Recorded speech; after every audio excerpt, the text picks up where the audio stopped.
The Cat Saves Christmas, written by Litwin, art by James Dean. Thank you for watching my channel. It was the day before Christmas and Santa was ill. In the cold winter wind, he had caught a bad chill. Will Christmas be cancelled? Will it come to that? Never, cried Santa. Let's call Pete the cat. Santa asked Pete to deliver the toys to all the good girls and to all the good boys. I'll do it, said Pete, and although I am small, at Christmas we give, so I'll give it my all. Give it your all. Give it your all. At Christmas we give, so give it your all. Pete jumped in his minibus and started to roll. Road trip, cried Pete. First stop, the North Pole. The reindeer were waiting to give Pete a tow. So he packed up the presents and told them to go. Then the minibus flew, just like in a movie. Pete the cat cried, "This is totally groovy." I can do it, said Pete.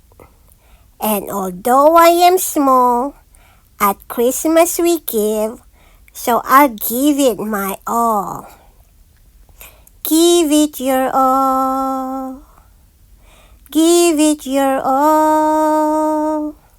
At Christmas we give, so give it your all. As the children were sleeping, all snug in their beds, Pete and his reindeer appeared overhead. Straight down the chimney, Pete flew in the dark, then back in his minibus, quick as a flash.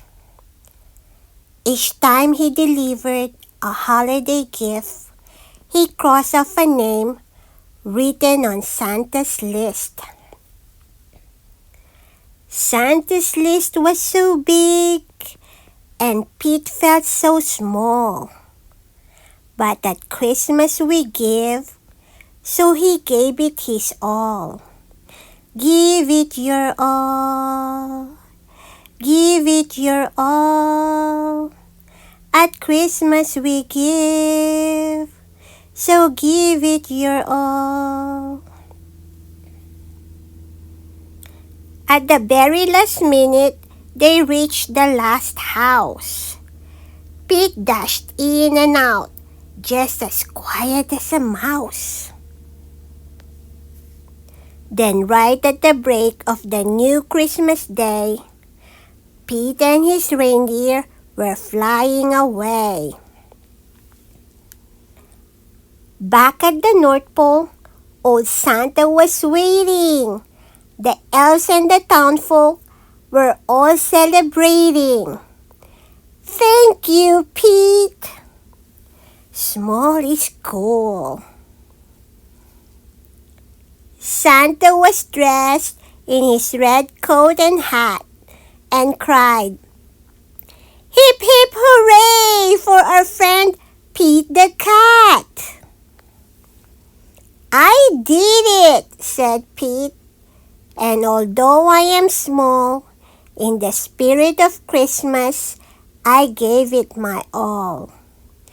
Give it your all. Give it your all. At Christmas we give, So give it your all. The end. Look at Pete drinking the milk for Santa. I enjoyed this book. I hope you enjoyed it too. Bye for now.